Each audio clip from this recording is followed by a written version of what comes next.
let's start the question. So there were some questions that has the same kind of problem, or they were just duplicates, so I combined them. So just make sure I actually am gonna answer all of them, but some of them were just the same. So the first question was, what's the difference between using alphas and standard brushes for damages? And well, I would say the main idea is that alphas are basically allowing you to create custom effect that will allow you to add any pattern or recreate or imitate any surface. With alphas, you can just create whatever you want, basically. So that's the thing.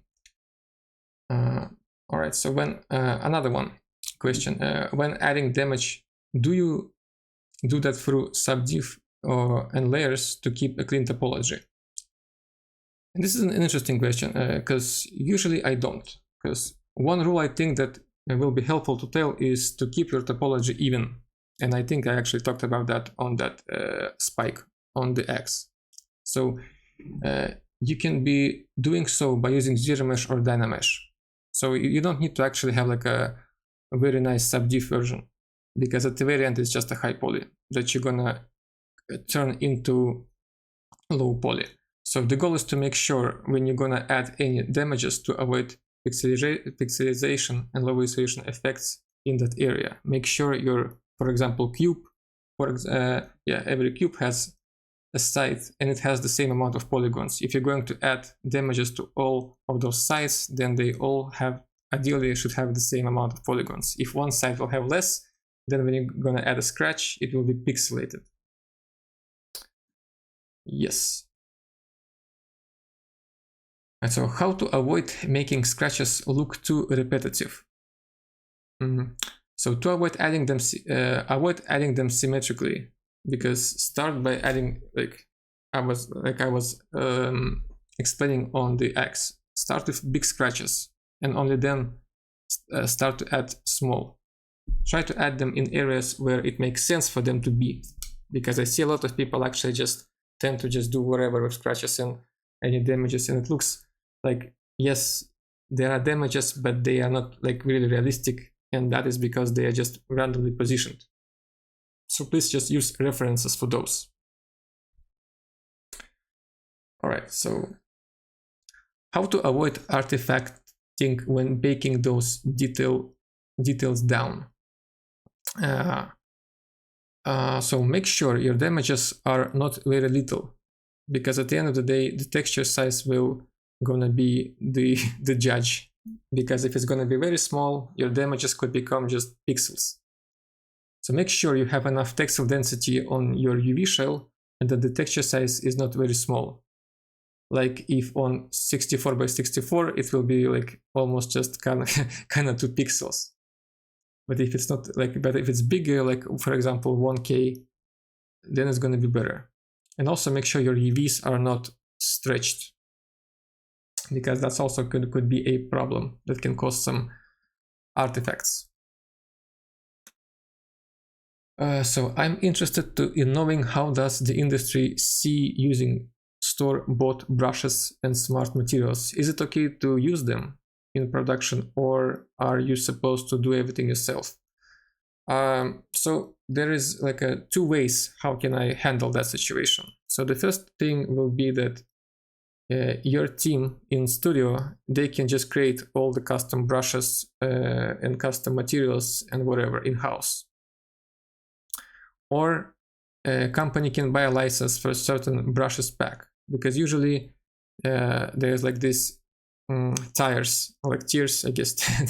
I guess tiers, like so, like a personal license, commercial license. So commercial license is for studios basically. So studios can just buy that one, but it will be, I guess, more pricey, maybe double the price. So what resolution should my mesh be for adding fine details?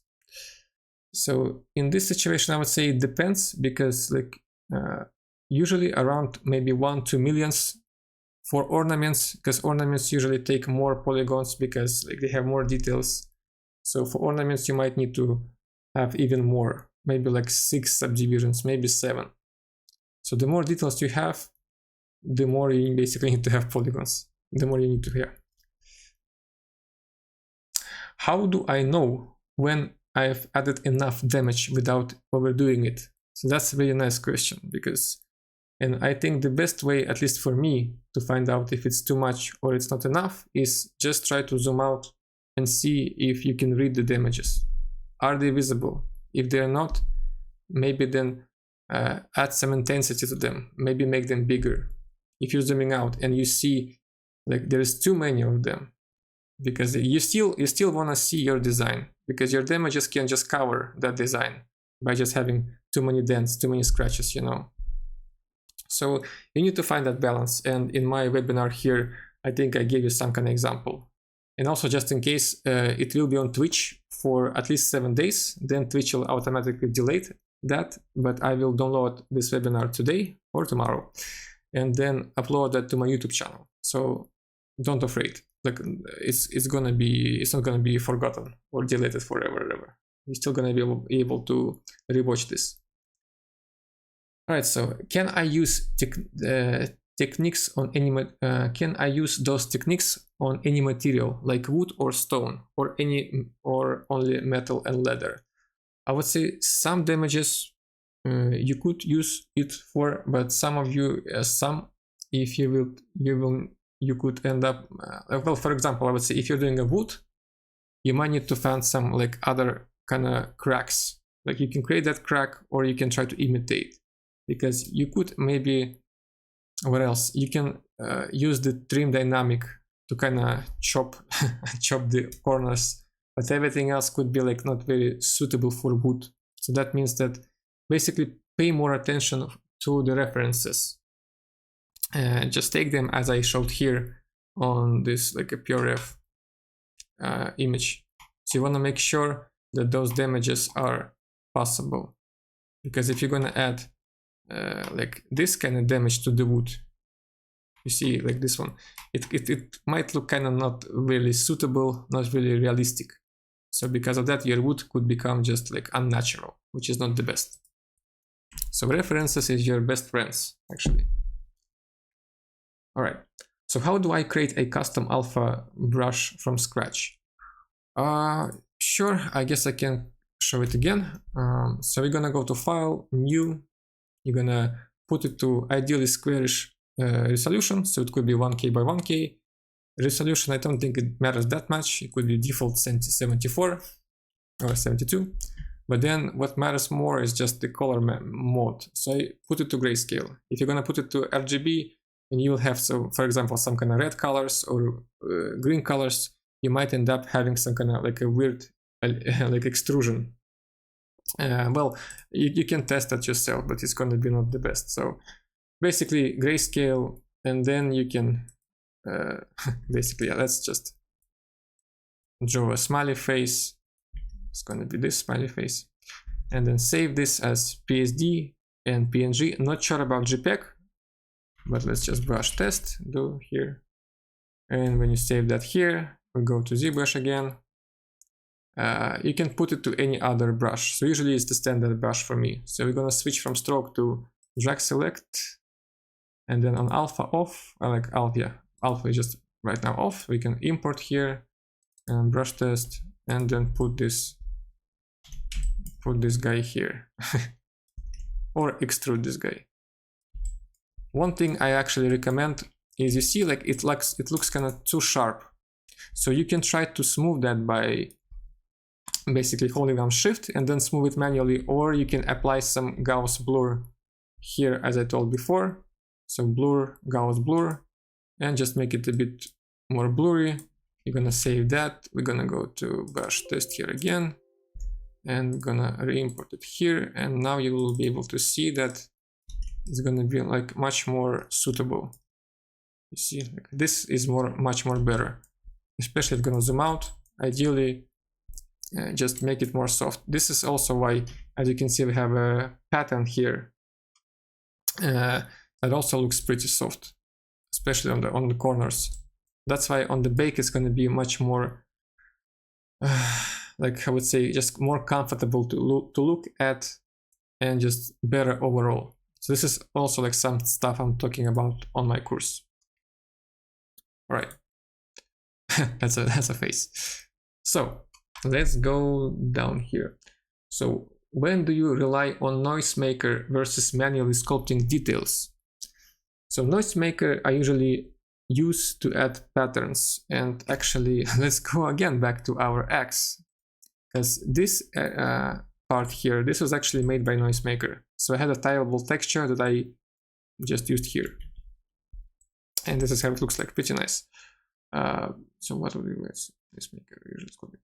Because sculpting this like from scratch would take some time. You could have tried to like make an alpha, for example, of maybe like this part here.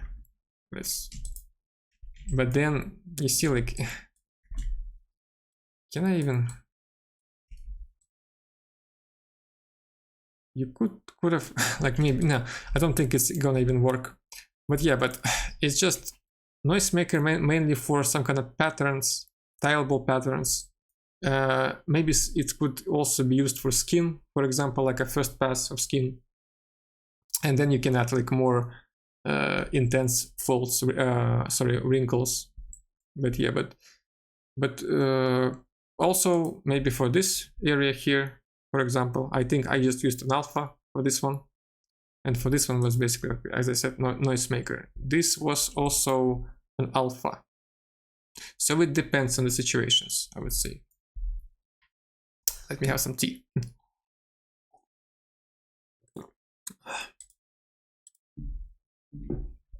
Right. So I will make myself a bit smaller. I will answer some questions on the... Where is it? Now I have so many pages. I will answer some questions on Twitch after I'm gonna finish those. So stay tuned. It's gonna be a few more. So is it okay to leave a Highpoly clean, only primary and secondary shapes, and add all the details and wearing in the texturing process? I would say in ZBrush I prefer to add damages that are in a big scale, like big scratches, big tone threads areas, big tone threads areas basically. I use Trim Dynamic to erase some edges, like I guess the chopping thing. I do that in ZBrush, so when I'm going to bake all those Highpoly details, I will get an ambient occlusion that will include all those. And also I will get curvature map that will help me in future on texturing stage, when I will use some smart materials masks that will basically just combine, and they will kind of trace some of my big chunks of dirt, not like dirt, but I would say damages, of course, damages. So in Substance itself, I prefer to add some minor scratches, but mostly in Substance I'm mostly focused on like how materials are reflecting, like I'm playing around with roughness and metallic, and also playing around with color. So usually I just try to make sure that the color, like diffuse map, is looking really nice and realistic, and it has like a rich amount of colors. Right, so how do you manage performance issues when working on a dense Highpoly mesh? I try to do not overdo subdivides on my subtools. So I keep it until level 6, maybe 7, depends of course, but usually it's kind of 6, 7. So minor meshes like buckles, I could subdivide until level 8, because usually I use them as a low poly mesh in the beginning as a base, so they will need more subdivision levels, but in the end it's not like they're gonna weight 7 million. Since they're very low poly, they could be maybe 1 million, and that will be enough. But level could be 8. But for the most, I use usually I think level 6, and at the same time try to also keep those levels, because if your subtools will just have one subdivision level, that means your scene could be very, very laggy. So the more try to make sure your subtools have levels. One tip I can give here is what was the thing? So I can give, if you are on level 6, put it to level 5 and then see if the polygons are visible or like without zooming in too much. Because what I noticed that people have a problem with is that they, where's my mouse? Hello. All right, so what I've noticed is some people, when they add details, they want to make sure they're going to zoom out like this and see, okay, if this is kind of that polygonal, then I guess I need to add more. Then you see it's still kind of polygonal, then let's do even more. And now we have 2 million. But at the same time, if you're going to zoom out, and you know that your asset not going to be so close that much. So you see, this is like not like the biggest chunk of this X. So that's why if you're going to zoom in, you see some, yeah, I guess there is some polygons going on. But from the distance, it's not that visible. And on a bake, it's not also going to be visible because I know that the texture will be 1K. So there is no point of adding too much subdivisions and making sure every edge is just 100% super polished. So that also can help you managing your scene and lag overall. Because as you can see, now we have only 20 million. Like it's not like that much. It's not like very like little, but still. And also, all of my subtools I have levels. So we're gonna go to all low. And now, well, I guess most of them have levels. I lied. But yeah, but most of them have some kind of levels. So that's why this scene is not that laggy. Alright, so what is the best way to make leather tier look organic instead of procedural? I would say, as always, add manually big chunks, and smaller could be done in Substance Painter, for example. So also avoid symmetry and the same size, and make sure that they have some kind of like variety of like those leather tiers, basically. So don't add them like, and make sure that they are not like, make sure that they are not just the same size, and maybe they can even have like a bit different direction. So instead of, let's just, since we're in Photoshop, let's go back. So let's go back here. So if you're gonna add some tiers of leather, you can add them like this, but also you can add some like a variety. So it could go like this.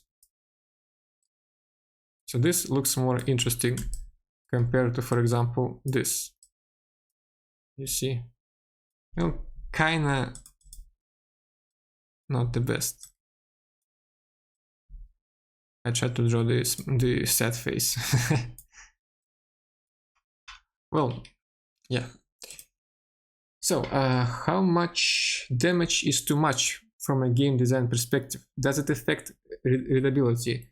And yes, of course it will affect, because you want the viewer to see the design, the shapes, the overall, I would say, image. This should be the focus and not the scratches, noise, splashes, and edge wear. Those are an addition to add a quality and interest to your own model, but not the main attraction. So that's also a very interesting thing to know, because damages are just part of the quality, but they are not like 100% of the quality. Yeah. So I have a few more questions here. So, do you always sculpt damages directly, or do you sometimes use decals in engine instead? So for characters, most of the time artists will add damages manually, but for like props, environment props, for example, people could use procedural pipelines where they can add dirt, dust on RGB masks, for example. But for character art, since I'm a character artist, usually I add them manually, which is really nice. Right, so how do you balance artistic freedom versus following references for realistic wear and tear? I try to exaggerate. The scratches and any damages to make sure that they will be visible. Because at the end of the day, the texture size is our enemy. Because like, the less it is, the more pixels it will be. that means that it's gonna be maybe less visible or muddy. So I wanna make sure if the scratch will be visible, I will do it bigger and a bit more intense.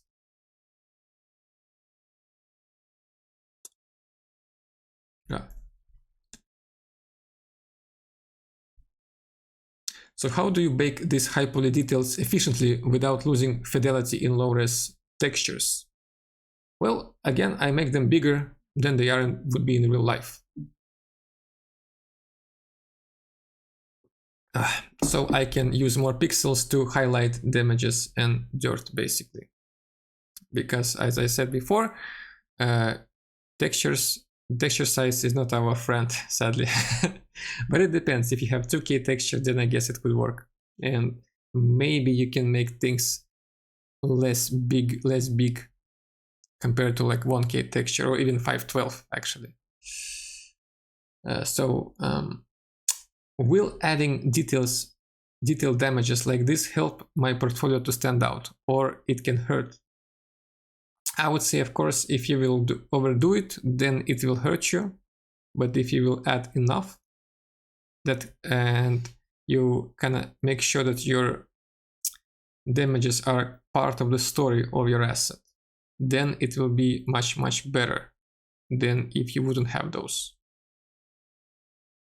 So it's the same with basically like lighting that I told on the previous webinar, that you can have the best model ever, but if you have a really poor light setup, it could ruin it. It could ruin all your details, all your damages. With damages, it's the same thing. Ideally, you add those, but you don't overdo them too much. And today, I try to show like what is the example of not doing them too much, basically, on this X. Let's put it all high. Okay. So do studios expect you to hand sculpt all damages, or is a smart use of procedural tools acceptable? Depends on the project, of course, and the style of the game. Because if we were talking about characters, then people will expect you to draw them manually, which are the damages, I mean. If it's a weapon, prop, then there could be a pipeline with RGB masks that you would be able to use to add dirt, damages, dust, and everything else. And even maybe leaks of oil. Alright, so how do recruiters judge presentation of props like this X in a portfolio? I would say recruiters are not artists, and they will judge not only damages, but the overall result of your model. If you want to attract them, then adding enough damages could give an additional point to or actually not like additional point, it will just give more attraction, because at the end of the day we do like details, and details are could be that kind of point when you're gonna be like more interested in the art itself. Right, so if I want to improve my damage detailing fast, what should I focus on practicing first? So I think the first thing will be finding the real life references, and then try to imitate those by experimenting with brushes, or even create your own brushes, basically with alphas. You can try different settings, because at the end of the day we have this guy here. We can go from drag select to dots, and now we're going to be able to draw this guy like this. You see, like, look, this looks actually like stitches. That's cool. So you see, like, now this is a very different effect. Could be used for something. Then we can go. Actually, looks like this alien versus predator, some kind of thing. We can always go to stroke here, and then we have even more stuff. Like we can go lazy mouse. You can change the step. You can change the lazy radius. You can play around with a lot of stuff here that can change the behavior of the brush. So the sky is the limit when it comes to using alphas in ZBrush. It's really nice, very cool, and I recommend everyone to spend some time in trying to maybe figure out some cool stuff.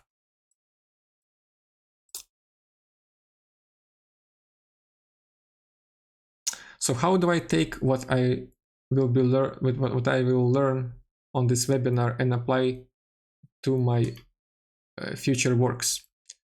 So try to use the same brushes that I showed, and of course try to experiment with the settings of those and the alphas overall. Maybe you can create, instead of dots like I did, you can create maybe like, I don't know, squares, for example. Maybe you can take some kind of interesting silhouette and blur it out, maybe combine with other silhouette and try to use it as an alpha, extrude that on your model and see, maybe you'll come up with some kind of scar effect, for example. Nobody knows, because as always, sky is the limit when it comes to experimenting with brushes in ZBrush. All right, so let's take a bit more tea.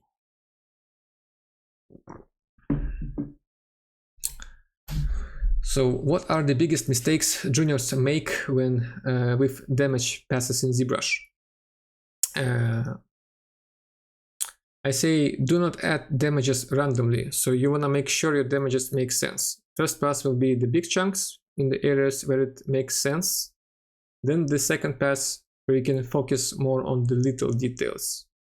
If you straight away start to add damages all over the place, your model will, or could look, I would say, ununified, less natural, and maybe less realistic because of that. So try to use references, do research about what kind of damages could be in your particular situation.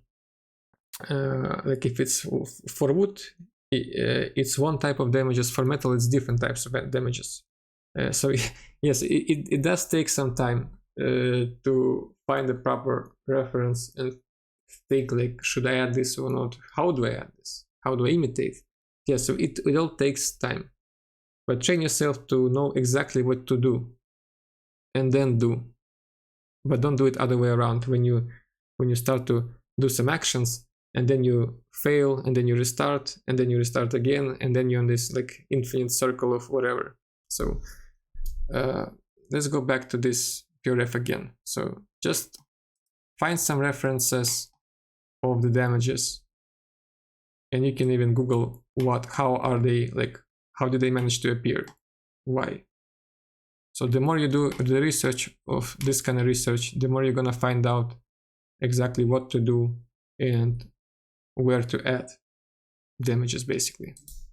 So plan and then do, but don't just run and then think maybe I should add this, maybe no, maybe let's maybe strict plan, and then it's gonna be much more beneficial. So if I want to build a career in game art, how important is mastering these kinds of details? Adding enough details, damages will make your work more realistic and more interesting. It will give an impact to the viewer or a recruiter that potentially can hire you, or tell to someone that they can hire you, you know. Or you can also just show off to your friends and family, like, yo, check out what I did. So damages are telling the story. They are a part of the 3D model. And they are as important as, for example, lighting setup that you're going to use to render your character, or prop, or weapon, or any other thing. So where can I keep, and this is actually I think is the last one. So where can I keep learning workflows like this in a structured way? Well, actually you can learn it from my course, because it was mostly dedicated to people that are not familiar with game dev pipelines. And on my course, again, I am just telling exactly step by step. There is like a narration, like I'm doing right now, about everything that I do. So for example, I go like this. So today we're gonna work on this part here. I'm gonna select this guy here by pressing Alt. Oh, my light is actually, oh, it's off. All right, lights off, people. All right, so basically every part of my 15-hour course is narrated. There is no like a speed up processes. I'm just sitting here like right now and telling exactly what I press, why I press. So it's 100% knowledge. All right, so this was all of the questions that I had gathered from emails. Now let's go to Twitch.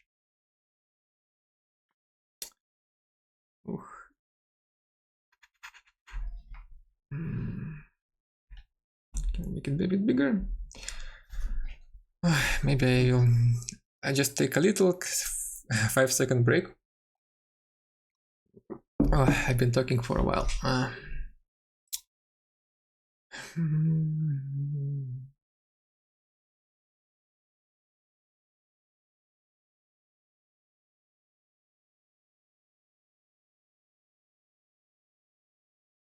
Alright, so let's start with Twitch. Is it fine to spend 60 days on a Highpoly detailed character full of little attachments with clothes and armor? 60 only for the Highpoly. I mean, in production, I would say it. Well, I mean, 60 days is like 2 months. I mean, it depends. If it's a main character and it's only the beginning of the production, then I guess you could, because you want to make sure the main character will be top-notch quality. But if it's in a further production, for example, your game is going to be released in 1 year, then I guess it could be too much. But I don't know, like I usually spend at work maybe two months myself, maybe 2.5. But I'm also a lead, so I have other stuff to do at the same time, so I kind of like tackle between things. But usually, but at the same time, it's actually not only for Highpoly, it's for the full. Yeah, so I think it depends. It really depends, because I tend to do the full character from texturing from Highpoly till final integration into the engine within two months, I think.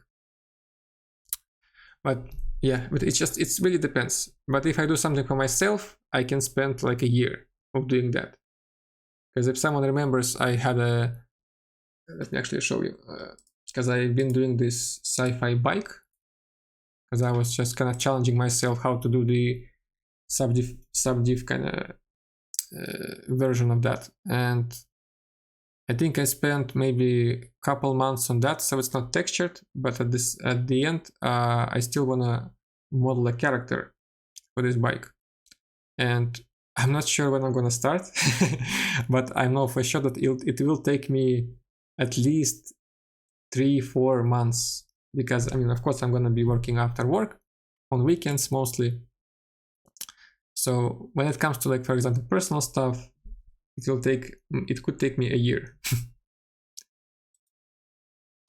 All right, so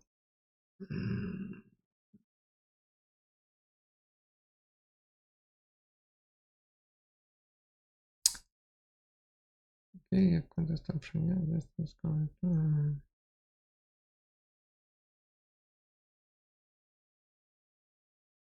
All right, so another interesting question is how, okay, so I have a question about the character art, character creation pipeline in the studio. How close do you need to stick to the concept art? It also really depends, because, like, for example, at work, we try to stay as close as we can, but we also have a lot of limitations all the time. So we need to have a balance, basically, between limitations and what we can copy exactly. In my indie studios, like indie studio before, I think we could change some stuff, because at the end of the day, concept is not sometimes realistic enough, because some details are like in a weird shape, especially when it comes to hard surface, like more like weapons. You can draw that on a paper, but when you try to model that, it's going to be impossible. So you need to kind of solve that problem. When I was in outsource, for example, there we had to copy exactly the same, like very, very, very, it should be exactly the same thing. I can actually turn on some light here. Maybe I should put it here. It's gonna be better now. Yeah, well, yeah. So as always, it depends, but I would try to copy, I think, as much as I can. But also, if some things doesn't work, I just talk to people and say that, sorry, we can't do that, and then I give some kind of examples of what we can do with that. When you are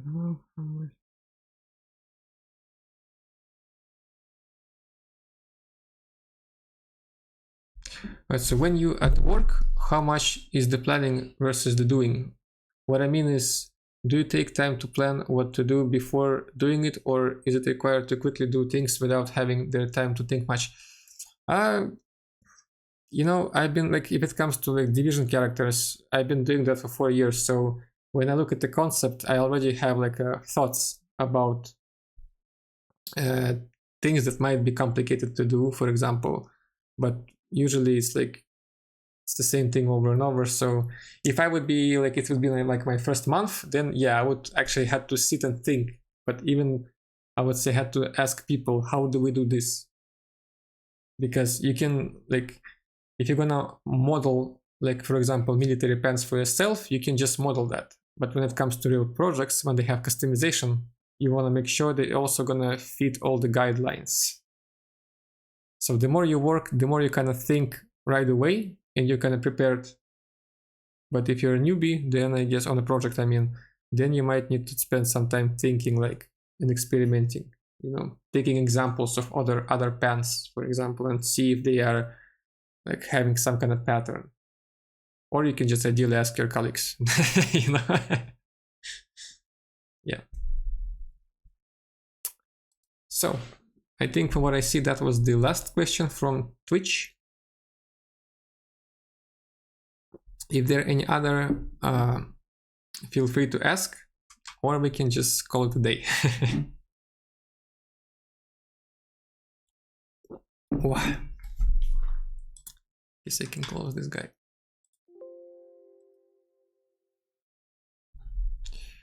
All right. Oh, also, the last thing I think what I want to mention is I have my website here that I think I showed before. Let me just also, I guess I'll drop the link. So I have this tab media, and then if you go to tips and tricks, I have a lot of little things, like little tips, as I said, tips and tricks, I guess, that you can use that could help you and maybe make your life easier.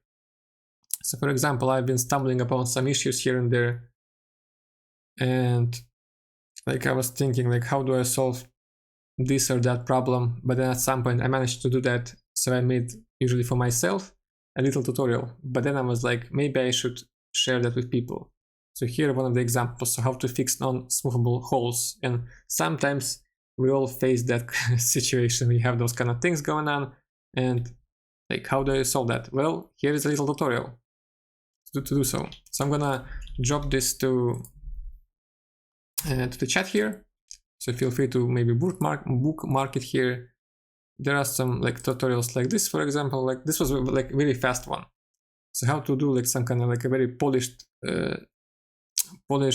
hard surface detail that is very hard to model from scratch. So you can just sketch it out in ZBrush, then you can use Topogun or any other software when you can make the low poly here. The thing here is, the main thing here is just to try to make it as quads as possible, because as soon as you have a triangle, when you're going to smooth that, you might get some artifacts. So less triangles, cleaner shape. So when you do that, you have this low poly, you put it to ZBrush, you start to add some creases here, and then just basically crease it, subdivide a couple times, uncrease everything, subdivide again, and then you can use polish like manually with shift, or if you go to deformation on the right side, there will be like a lot of polish options. So you can do it like this. So it looks pretty nice. This is how basically I made the bike. So there will be a bit more stuff, like there's this shader setup for the hair in Marmoset. So all you need to have is basically normal map, diffuse map, occlusion map, and, well, of course, alpha map, basically. And you can just copy those settings and see what you're gonna get. And hopefully it's gonna be, well, at least something like this. I mean, it's not the best result ever, but I think it's good enough. Some tricks and tips here when it comes to topology. For example, here we have some optimization, and you might say it's not that much compared like 144 and then it became 118. But honestly, if you multiply this method to all the models, you will save a lot of polygons, especially this one. And hopefully the game size will be smaller because of that. So a couple more tricks here when it comes to ZBrush, as I mentioned before on the X presentation.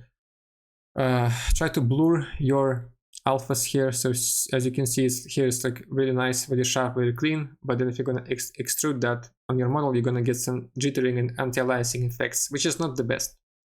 So what you can do here, just use Gauss blur, blur it out a bit, and then you're gonna get this smooth result. Really nice thing to find out. And yeah, and this is like the basic thing that I did with the bike. So you sculpt a hard surface part, you do the topology, try to avoid triangles, you do the I would say subdiv version here. When I was just basically I was adding in Maya edge loops in specific areas here and there, and then I was smoothing this. So this is the result. Yeah, so I think Horizon Zero Dawn, if you play those games, let me just Google that. Horizon Zero Dawn, I don't know, robots. I think they were using the same kind of pipeline when it comes to their designs. So they're not doing it in subdiv mode just in case. I also think they had this ZBrush Summit video when they were showing how they do that. So just in case this is not subdiv, if I remember correctly, it's mostly like ZBrush work, then cleaning, and then it actually works. I like there is a couple tutorials on how to like turn your triangulated mesh into quad mesh. So here, like step by step, everything is, hopefully it's understandable. And it's also very, very handy, I would say, because before it's like, it's hard to, because I don't see that much tutorials when it comes to those kind of problems. So basically I was doing it myself when I managed to find out the solution. All right. So do you have any Q&A sessions with portfolio reviews? I do have actually those, and I think I will do, I have I think around 4 people that I still need to do feedbacks, and maybe next year I will do like the new round, I would say, because right now it's like this year I've been doing so many things, like creating a course, creating marketing plan for that, also working at work, doing all the stuff there. Doing these webinars, you know, it's like a lot of things going on, you know. So I will just postpone the portfolio reviews to next year. Yeah. So I showed the website, yeah. So if there is no any questions, then thank you so much for tuning in, and hopefully I'm gonna do more webinars at some point. And I hope this was what's time? I've been talking so much that I already forgot the words. Hopefully this was useful, and yeah, so stay tuned and feel free to check my course if you're interested. You're gonna learn a lot, and yeah, so I guess see you next time. Subscribe for the new content, and feel free to join my Discord channel, where you can share your art and give ideas for the future videos. So thank you for watching.